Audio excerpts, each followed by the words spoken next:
On poursuit notre série ce matin, Légendaire. La série a pour but un peu de valider à propos de Jésus, ce qu'il a fait, ce qu'il n'a pas fait, ce qu'on dit de lui. Est-ce que c'est une légende? Est-ce que c'est un personnage légendaire? Est-ce que c'est un personnage légendaire qu'on raconte aux enfants avant de les endormir, cette histoire-là de Jésus? Est-ce que les faits peut-être historiques ont été au fil des années peut-être transformés pour l'imagination populaire? Est-ce que les exploits qu'on a entendu parler peut-être depuis qu'on est tout petit, ces exploits-là ne sont que des rumeurs, peut-être même que c'est devenu une déformation, une amplification des faits réels? Voilà l'idée un peu générale le thème de la série qui se termine aujourd'hui, Légendaire, on va parler aujourd'hui de témoins oculaires.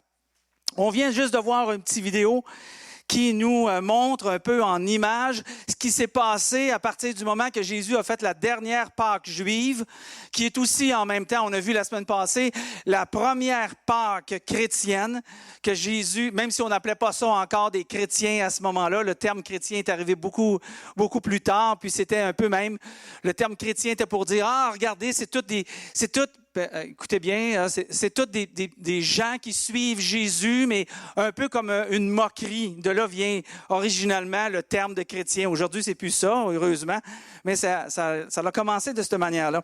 Alors, la fête de Pâques, la petite vidéo qu'on vient de voir, c'est le moment idéal pour nous remémorer ces événements-là, car le sens de la Pâque, vraiment, c'est le souvenir de la mort de Jésus, mais aussi de la résurrection de Jésus.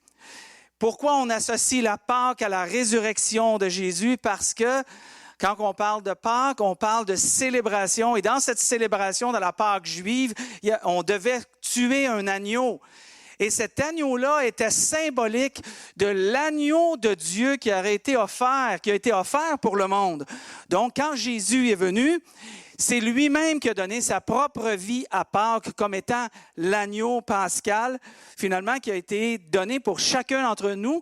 Puis pour le monde, a été donné comme véritablement une nourriture pour le monde. C'est tellement même une nourriture pour le monde que quand Jésus est venu, il s'identifiait en disant « Mon corps est vraiment une nourriture et mon sang est vraiment un breuvage ». Est-ce que vraiment au sens que on doit se dévorer les uns les autres? Non, évidemment. Je pense qu'on n'a pas besoin d'explorer l'idée, mais plutôt de démontrer symboliquement qu'on doit quand même trouver une manière d'absorber, de goûter de ce Jésus-là et de ce corps-là qui a été donné, de ce sang-là qui a été donné. Et c'est l'idée un peu de la Pâque, c'était un peu de cette célébration. Et à la fin du message, on va justement prendre ensemble ce symbole-là de corps et de sang par rapport à Jésus. Mais il y a certaines personnes, pour chacun d'entre vous, peut-être ce matin, qui dit la Pâque, mais la Pâque, ça n'a pas vraiment de sens pour moi. Ça ne veut pas dire grand-chose, parce que comme je vous dis, la Pâque a une signification qui a transformé l'humanité. Et peut-être pour certains d'entre vous, justement, vous dites, ça ne veut pas dire grand-chose pour moi. Ça n'a pas vraiment non plus changé grand-chose dans ma vie ou dans la vie de mes enfants ou mes petits-enfants. J'ai l'impression, dans le fond, que ça n'a pas eu une grande impact. Mais si c'est votre expérience que vous vivez en ce moment, mais c'est justement ce qu'on veut être capable de vous aider ce matin, d'être capable de vivre une expérience spirituelle vraiment moderne, au sens où on est en 2023, mais quand même recherchée par sa vérité. Alors, si peut-être c'est votre position, que vous avez, votre expérience, que ça ne change pas grand-chose dans ma vie de tous les jours, dans mon quotidien, annuellement, je pense que la question qu'il faut qu'on se pose chacun d'entre nous ce matin, c'est est-ce que Jésus est véritablement revenu à la vie? Est-ce que Jésus est véritablement revenu à la vie? Parce que s'il est véritablement revenu à la vie, alors il y a une signification de quelque chose qu'on aurait peut-être besoin d'accrocher pour notre quotidien, pour tous les jours. il y a un homme qui s'appelait Paul. Paul était considéré comme un apôtre. Paul a eu une expérience spirituelle que lorsqu'il était en chemin pour aller détruire les chrétiens, les empêcher d'avancer et de se répandre, il y a eu une vision qui est apparue. Jésus lui est apparu. Il lui a parlé et il a dit, à partir de maintenant, tu ne seras pas celui qui va détruire mon nom, mais celui qui va proclamer mon nom. Et en l'espace d'une simple vision, Paul, qui aujourd'hui est appelé dans les écrits bibliques, l'apôtre Paul, nous écrit et il dit justement à une église qui est semblable un peu à celle-ci, des gens qui se rassemblaient avec l'intention de découvrir ce que Jésus nous a laissé comme héritage. Et Paul écrit ceci, « Si Christ n'est pas revenu à la vie, hein? » On vient de se poser la question, est-ce que Jésus est véritablement revenu à la vie?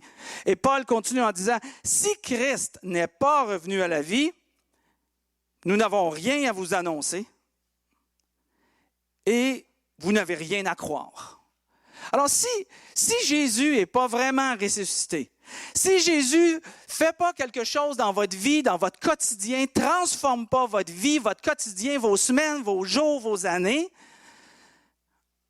est-ce que le message pénètre dans notre cœur? Et s'il ne pénètre pas, Paul il dit, mais j'ai rien à vous annoncer. Et vous n'avez rien à croire.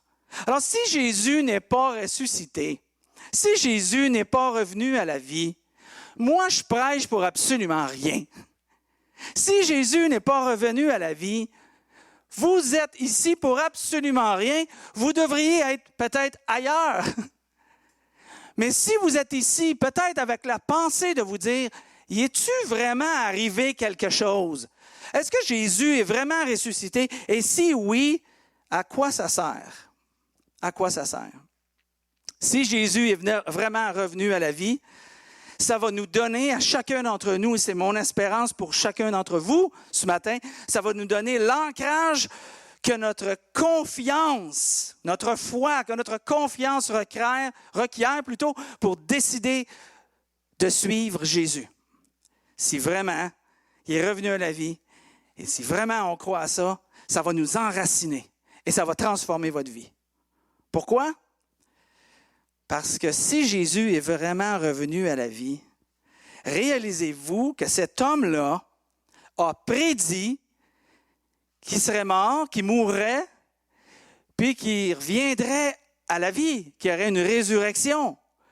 Et le pire, c'est quand un gars comme ça, pendant 3 ans, proclame à sa gang de 12 qui le suit continuellement et à une foule de gens qui le suivaient, qui voulaient entendre ce qu'il avait à dire. Et Jésus expliquait qu'il va mourir, qu'il doit mourir, c'est essentiel pour l'humanité. Il dit, je vais mourir, je vais donner ma vie, mais je ne resterai pas mort, je vais revenir sur mes 2 pieds, vous allez me voir de nouveau, on va manger ensemble, on va rire de nouveau ensemble. Quand quelqu'un prédit quelque chose comme ça, puis qu'il y arrive, je crois qu'il devrait avoir notre attention. Je crois vraiment qu'il y a notre attention. Parce que je vous garantis que si demain, j'ai une maladie ou j'ai un accident d'auto, mais je vous dis aujourd'hui, faites-vous-en pas, s'il m'arrive quelque chose cette semaine, puis je meurs, faites-vous-en pas, je vais être ici sur les planches dimanche prochain, fidèle au poste, pour vous proclamer le message de Jésus. OK? Puis là, vous entendez parler, parce que ma femme met ça sur les médias sociaux, que j'ai eu un accident d'auto, puis je suis mort. Pas juste déclaré mort, pas juste quelques heures mort, comme quelques-uns vivent cette expérience-là de la mort ou de la vie après la mort, mais je meurs. Et mardi, je suis toujours mort. Et mercredi, je suis toujours mort. Mais jeudi matin, vous entendez parler? Vous avez su, par les médias sociaux, que je suis revenu à la vie.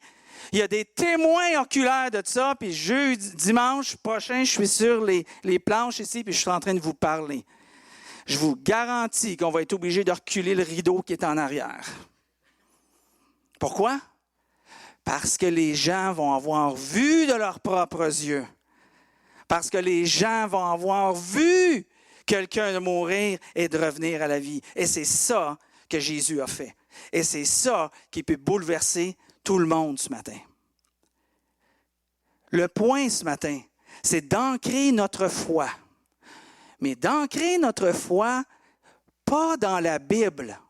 Oh, qu'est-ce que tu veux dire? Le but n'est pas d'ancrer notre foi dans la Bible, mais dans un événement. Et cet événement-là a transformé l'histoire de l'humanité. Oui, mais vous me dites, oui, mais la Bible est importante parce que la Bible parle de cet événement-là. C'est ça. Mais notre foi n'est pas ancrée dans la Bible. Je crois dans la Bible parce que ma foi est ancrée dans un événement. Vous allez me dire, ouais, mais c'est l'histoire de l'œuf et la poule. C'est ça, tu as bien compris. Qu'est-ce qui est arrivé en premier? Hein? C'est ça. Est-ce que la poule ou l'œuf est arrivé en premier? Hein? L'événement de la résurrection a donné naissance à un mouvement qui s'appelle l'Église, qui a éventuellement apporté la Bible accessible à tous ceux qui veulent s'en obtenir une. Donc, c'est la résurrection de Jésus qui est nécessaire de défendre et de s'accrocher et de croire. Ça, c'est l'élément important. Qu'est-ce qui est arrivé en premier? La résurrection ou la description documentée dans la Bible de la résurrection? C'est la résurrection. C'est l'événement sur lequel qu'on veut s'accrocher et qu'on doit s'accrocher parce que c'est ça qui va nous transformer. C'est ça qui va nous faire donner le goût de vivre notre foi chrétienne. C'est ça qui va nous aider à s'accrocher aux paroles que Jésus justement a dit. C'est notre confiance dans cet événement-là, l'événement le plus extraordinaire qui est jamais arrivé. Vous savez, on croit on regarde à la résurrection. On accroche sur cet événement-là et après ça, l'élément Église vient après. Après ça, l'élément croire ou découvrir dans la Bible les vérités de Dieu viennent par la suite. C'est l'événement qui doit être essentiel dans chacune de vos cœurs. C'est comme un petit peu de dire, j'ai un certificat de naissance. Hein? Qui n'a pas un certificat de naissance ici? Levez pas votre main parce que vous devriez en trouver un si vous n'avez pas un. C'est nécessaire dans la vie.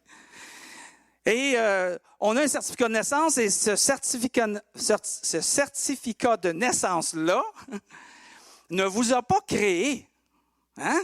C'est pas ça qui vous a créé. Il fait quoi? Il documente ta naissance. L'événement de ta naissance précède bien sûr l'inscription de ta naissance. Et l'inscription de ta naissance va vraiment, réellement démontrer que tu es né. La Bible est un petit peu la même chose. Jésus est arrivé, Jésus a fait son travail, Jésus est mort, Jésus a été crucifié, mais Jésus a été ressuscité. Et plus tard, les événements de ce qui est arrivé ont été reportés. Mais au tout début, c'était pas comme ça.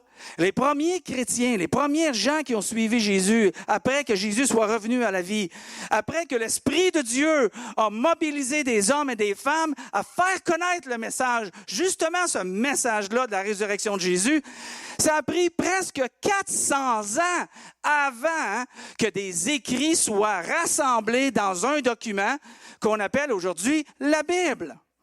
Et encore une fois, on s'entend-tu que cette Bible-là n'était même pas accessible jusque dans les années 1400 de notre ère, de notre époque. Alors, qu'est-ce qui s'est passé dans les premiers 400 ans? Bien, les gens croyaient à l'événement et non pas à un livre qui était écrit, même s'il était inspiré. Plus tard, 400 ans plus tard, des manuscrits, donc des copies, des textes originaux, des parchemins qui avaient été écrits et cités là par les différents auteurs, parfois Paul, parfois Luc, parfois Jean. Ces morceaux-là de documentation, d'information étaient un peu cités là, distribués à différentes églises et les gens en lisaient les parties. Et les gens essayaient de découvrir, mais à la base, ils ne disaient pas « je crois à ce que je crois parce que on a un morceau de parchemin qui est ici ou de manuscrit, une copie qui a été faite ». Non, les gens étaient accrochés à la réalité. Et la réalité est que Jésus est revenu à la vie. Ça, c'est la réalité. Et ça, c'est l'événement qu'on célèbre. La fondation de foi des hommes et des femmes, même de l'époque et aujourd'hui aussi, doit reposer pas sur des écrits, mais sur le témoignage de témoins oculaires qui éventuellement ont écrit des passages. Je vous donne une citation exemple. Luc, vous avez entendu parler peut-être de Luc, Matthieu, Marc, Luc, Jean. Luc était un médecin et Luc était aussi un écrivain et a décidé d'écrire les événements qui est arrivé justement sur, entre autres, la résurrection de Jésus-Christ. Et le texte dit ceci, on retrouve dans l'Évangile de Luc, premier chapitre 1 à 4. Regardez ce qui est écrit. Plusieurs personnes ont entrepris de composer un récit des événements qui se sont passés parmi nous. Luc est en train d'écrire. D'après ce que nous ont transmis ceux qui ont été témoins oculaires, ceux qui ont vu de leurs propres yeux. Luc est en train de dire, on s'est renseigné, on a fait des recherches, mais on n'a pas fait des recherches à partir de recherches, qui a fait des recherches à partir de quelqu'un, et de génération en génération, on a finalement écrit quelque chose. Non, les événements venaient juste d'arriver. Il y a eu des témoins oculaires, et ces témoins oculaires ont reporté de vive voix à cet écrivain-là qui s'appelait Luc, les événements qui étaient arrivés, et eux ont écrit la résurrection de Jésus-Christ. Ces témoins oculaires depuis le début et qui sont devenus éventuellement des serviteurs de la parole de Dieu. Luc continue en disant, « J'ai donc à mon tour décidé de m'informer soigneusement, tout ce que je viens de vous dire, sur tout ce qui est arrivé, ce qui définitivement inclut la résurrection, le retour à la vie de Jésus. Tout ce qui est arrivé depuis le commencement et de te l'exposer par écrit. Ah, là, c'est écrit.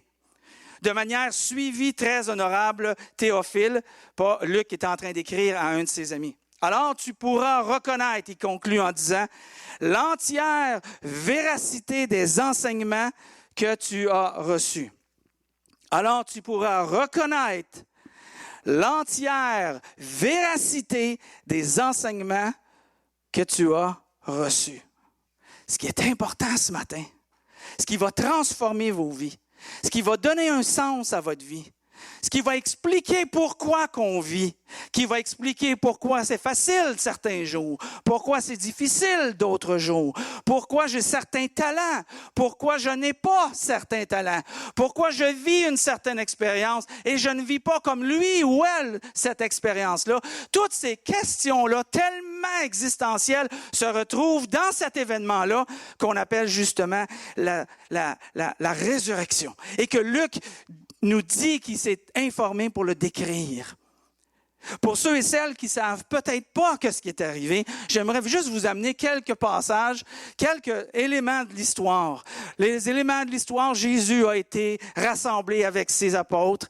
Il était dans une chambre, on appelait ça la Pâque, et c'était la dernière Pâque juive, parce que Jésus faisait un changement et il a dit maintenant, il y a une nouvelle alliance. Avant, c'était l'ancienne alliance, Ancien Testament, Nouveau Testament. Et il dit maintenant, c'est une nouvelle alliance. Et cette nouvelle alliance-là va développer un nouveau mouvement qu'on appelle l'Église. Et cette Église-là va être appuyée sur un seul nouveau commandement qui va être l'amour. Tu aimeras ton prochain comme je t'ai aimé, Jésus a dit. Suite à ça, Jésus, dans cette nuit-là, de tous ces éléments-là que je viens de vous décrire, Jésus a été amené, a subi plusieurs procès de différents groupes de personnes durant la même nuit pour finalement être crucifié sur une croix. Des nombreux, de milliers de témoins sont là que Jésus a été crucifié sur une croix. Et ils ont vu à un moment donné où Jésus, sur la croix, a poussé un grand cri. Et dans ce cri-là, les textes que Luc nous parle, qui a reporté avec véracité, ils ont entendu Jésus qui a remis son esprit. Souvent, on va mourir, les gens vont mourir, mais personne ne décide le temps, le moment, l'heure et la manière qu'on va mourir. Personne. Ce n'est pas dans notre compétence d'être capable de faire ça. Ah tiens, moi demain matin, je pense que je n'ai assez. Demain matin, à 8h15, je vais mourir. Tiens. Non, non, non. Le mieux qu'on peut faire, c'est l'aide médicale à mourir, que les gens peuvent déterminer l'heure, le jour, le moment. Mais lui, sur la croix, il avait accompli ce qui était nécessaire d'accomplir pour que nous, aujourd'hui, on soit réunis avec un sens dans notre vie. Et quand il a fait ça, il a dit, c'est fini! J'ai tout accompli ce qui était nécessaire d'accomplir. Jésus a remis son esprit. Jésus a décidé de mourir. Et en lançant un grand cri, son souffle l'a quitté. Pour être certain qu'il était vraiment mort, des soldats sont arrivés. Ils ont vu que les gens une personne qui était à gauche, une personne qui était à droite, n'étaient pas encore mortes. Et ces gens-là, les soldats ont brisé les jambes des brigands qui étaient un à sa gauche, un à sa droite. Ça les a empêchés de respirer, sont morts suffoqués. Mais quand ils sont arrivés à Jésus, Jésus était déjà mort. Mais pour s'assurer qu'il était déjà mort, ils ont percé son côté et de son côté a sorti de l'eau et du sang, séparément. Pourquoi? Parce que quand ça sort séparément, c'est une preuve, justement, que la personne est décédée, que la personne est morte. Qu'est-ce qu'ils ont fait? Deux hommes religieux qui étaient engagés, mais qui ont découvert vraiment la foi active, vivante. Ces deux hommes s'appelaient Joseph, Nicodème, des prêtres juifs, qui ont constaté la mort de Jésus, ont descendu Jésus de la croix pour l'embaumer, ils l'ont placé dans un tombeau. À ce moment-là, tous l'avaient abandonné. Il ne restait pas personne. La foule qui était là, il n'avait plus. Les gens qui le suivaient ne l'avaient plus. Les 12 apôtres qui le suivaient n'étaient plus là. Jésus était mort, mais on sait, parce qu'on connaît la fin de l'histoire, temporairement mort. Et quand Jésus est revenu à la vie, la foi de ceux qui l'avaient abandonné est aussi revenue à la vie. Quand ta foi meurt, on meurt aussi. Quand ta foi revient, tu ressuscites aussi. Et c'est ce qui est arrivé dans la vie de tous les hommes et les femmes qui ont suivi Jésus depuis cette époque-là, depuis 2000 ans.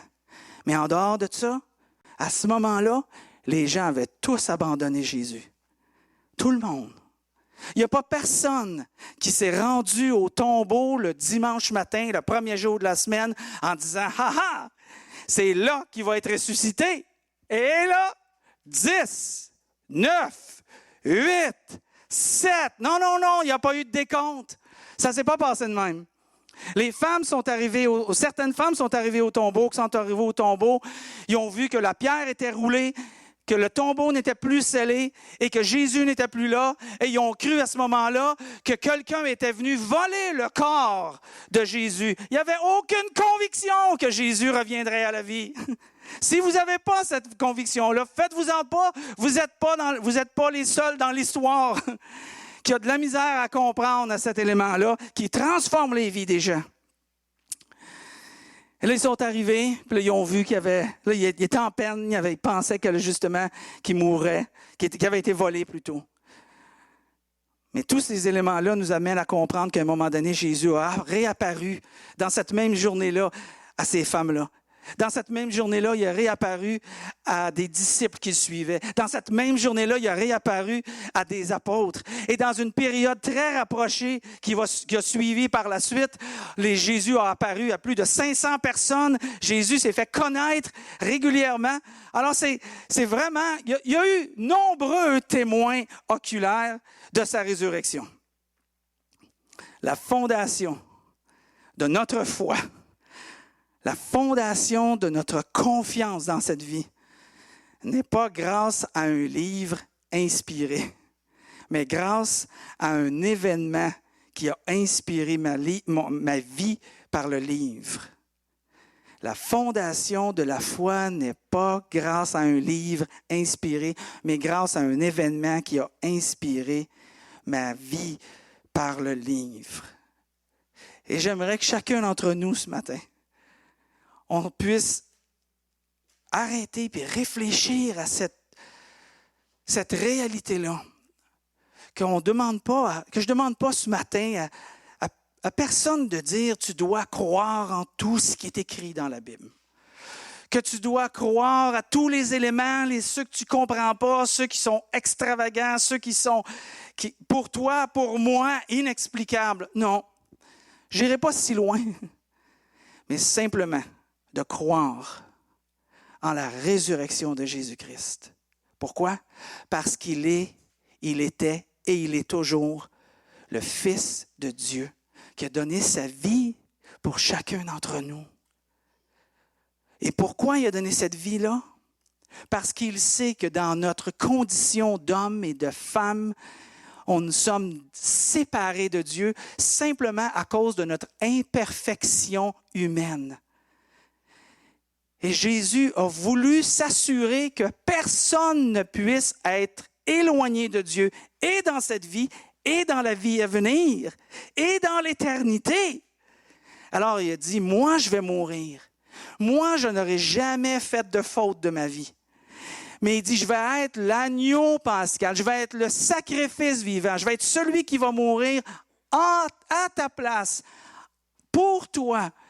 Et si toi, tu veux simplement, oui, accepter ce que Jésus a fait, si toi, tu veux revivre, si tu veux avoir un sens de ta vie, l'idée est de non pas croire à toute la Bible, mais de croire à l'événement qui peut changer ta vie, la résurrection. Et de reconnaître cette réalité-là. Et peut-être aujourd'hui, demain, cette semaine, de t'arrêter puis de dire à Dieu, moi je reconnais Jésus. Je réalise que ce qu'il a fait est sans lui, mais je n'aurai pas de promesse de vie éternelle. Mais lui, il est mort pour moi. Il prend mes fautes et il me couvre. Et c'est comme ça qu'il me présente devant Dieu. Il ne dit pas, regarde, voilà François. Il dit, voilà François qui est couvert par Jésus. Alors ses fautes deviennent invisibles devant Dieu. C'est ça que Jésus a fait. Mais il faut que chacun l'accepte. Ça dépend de toi. Ça dépend de ton choix.